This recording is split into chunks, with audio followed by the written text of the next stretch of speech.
Hey village, welcome back. Well, I wanted to come today and just to have a heart-to-heart conversation with my fellow villagers. I wanted to talk about celebrating our children as parents. I've been wanting to do something regarding our children for some time, and recently with the passing of the actress Regina King's son, which I'm just really so sad about. It hit me as if, well, because I'm a mom, it really hit me. But I wanted to talk about why it's important for us to celebrate our children and to raise our children the best way we know how, not based on what society wants from us or what we think society wants from us, right? Or not based on the way we were raised, because after all, it worked for us. And so we're just going to do it, whether it was the best for us or not. Because it worked doesn't necessarily mean it was the best.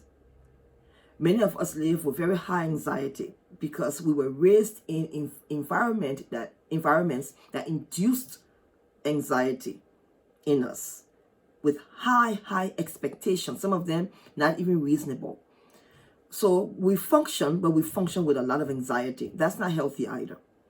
So I really wanted to just share with you all first, before we talk, a little reading from a book. This book is called Reframing Your Hurts, Why You Don't Have to Fear Emotional Pain.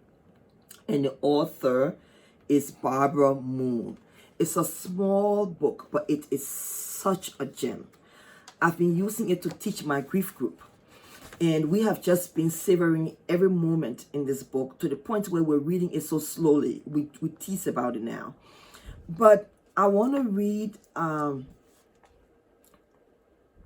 few paragraphs from the book, and then we just talk, okay? And this particular chapter 7, is talking about how avoiding pain affects young people. So here's what it says. Avoiding feeling your hurt and pain is definitely the root cause of many personal and relational problems. In our culture today, we see many problems with young people as they so frequently turn to drugs, alcohol, and sex during their teen years. It seems that these problems are nearing epidemic proportions and are occurring more frequently at younger and younger ages. When teens act out, we tend to focus on the what instead of the why of the acting out. The tendency is to come down hard on the actions without separating who the person is from their behavior. For example, parents often take electronics privileges, doors of the bedrooms, or ground teens over and over without really trying to find out why the teen is acting out. Frustrated parents might verbally berate and punish with actions or messages that communicate to misbehaving teens and children that they are bad.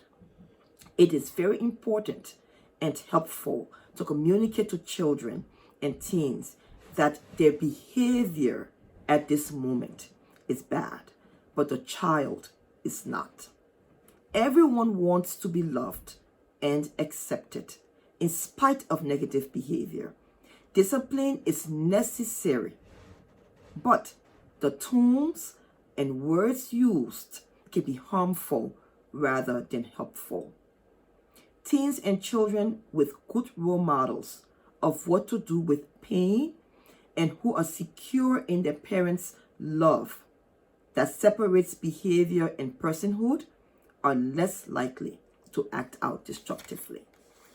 Now, let me just put my disclaimer out here. I am in no way suggesting that Regina King did not celebrate her child or discipline her child in a way that was not helpful, because I don't know her personally and I don't know their story. I'm just talking about the bigger picture here and what I see. And for my own culture, I just know how people normally would talk down parents who show their kids lots of affection, who are not beating their kids or spanking their kids all the time, who are not insulting their kids or intimidating their kids with their presence. People consider them as parents who are spoiling their children. Here's what I tell my parents in counseling. There is no amount of love that can spoil a child. What will spoil a child is the lack of discipline, proper and effective discipline. For my own story, my personal story, I saw how my late mother suffered a lot of criticism, right? Oh, you're spoiling these kids and you're just always showing up for everything they want. And my mother was a really good parent. And I'm not saying this because she's dead, but I always say this about her, that most of the self-esteem that I have today came from the way she parented me. And my brother says the same thing.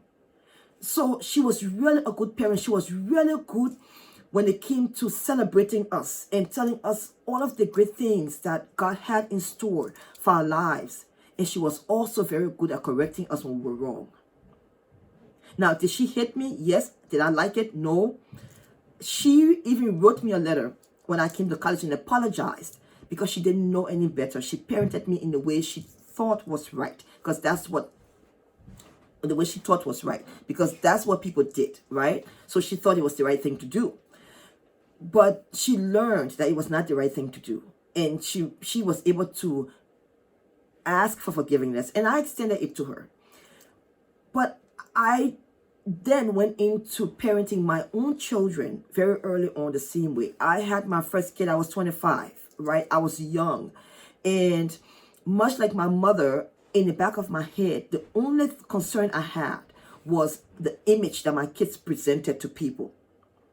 Because that meant that this was the kind of parent that I was, right? So I was so concerned about image. You had to behave a certain way. You had to speak a certain way. You had to carry yourself a certain way. You had to be this particular kid in school. And I was so rigid. Very rigid. Now, am I saying that it was all wrong? No, that's not what I'm saying. But part of what I learned along the way was that it was really, really important for me to celebrate my children as much as I demanded from them, right? So I had all these expectations, but as much as I had expectations, I learned that they also expected certain things from me. And what they wanted from me was what Toni Morrison talks about when she says, when your kids walk into the room, all they want to see, all they care about is this: do my parents' eyes light up when they see me? Do their eyes light up? And I took that message and I decided to run with it. So I started really celebrating my children. Everything they did that was good, I made a big deal, and I still do. My older ones, they still look forward to me jumping around the house and high-fiving them and making a lot of noise when they do things that bring honor, not just to us, but to them and to other people. I celebrate my kids a lot. I make a big deal out of the things that they do. Even the little things, it's not always just the big things. The little things that they do, I tell them thank you. I acknowledge when they're doing good things. And when they do something that is not very pleasing to me, rather than name calling and telling them how they're an embarrassment, I do my best to describe the behavior to them and say, when you do X, Y, Z, this is how it translates. This is what it means, right? So for example, if one of them is being, unruly and not behaving in a way I think a lady should carry herself, and I would just say, this is not ladylike. And when you carry yourself this way, this is how it is translated. This is how people experience you. This is what it means to the larger society. Not that you need to worry about what society thinks, but you have to worry about how it affects society. It's a difference, right? So I will make that clear to them. I do my best to really, really explain a lot now to my children. But as much as I demand, that is exactly how much I try to give back to them. People are hurting, and a lot of adults are hurting. And because they're hurting, they want us to hurt our children. They're not intentional all the time about it. But because that's all they know, that's what they impose on us. We need to raise our kids a certain way because it's going to bring them satisfaction. Well, how do you feel about your child? Because you know your child. Is your child a good child? Is your child doing the best that he or she knows how to do? Is that child every day doing everything to bring honor to your household?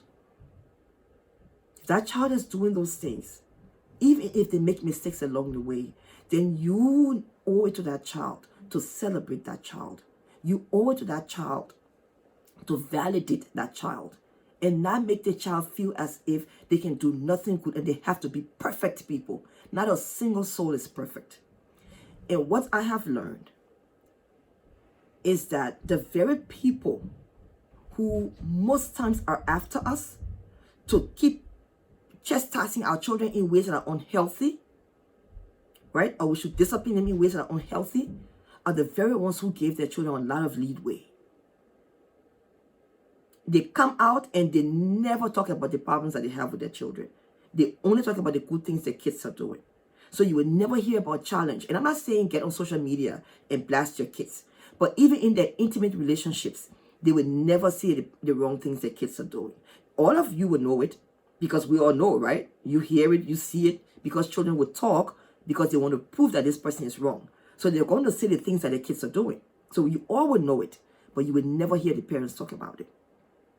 So this really should be a lesson to us, not to raise our children to please other people, but to raise our children to be good and kind to other people. That's the question I ask myself now. Is my child kind?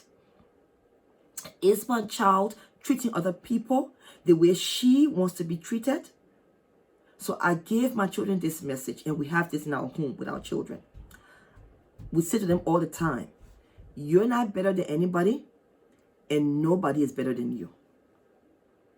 You're not better than anyone, and no one is better than you. That's the message that we give our children now.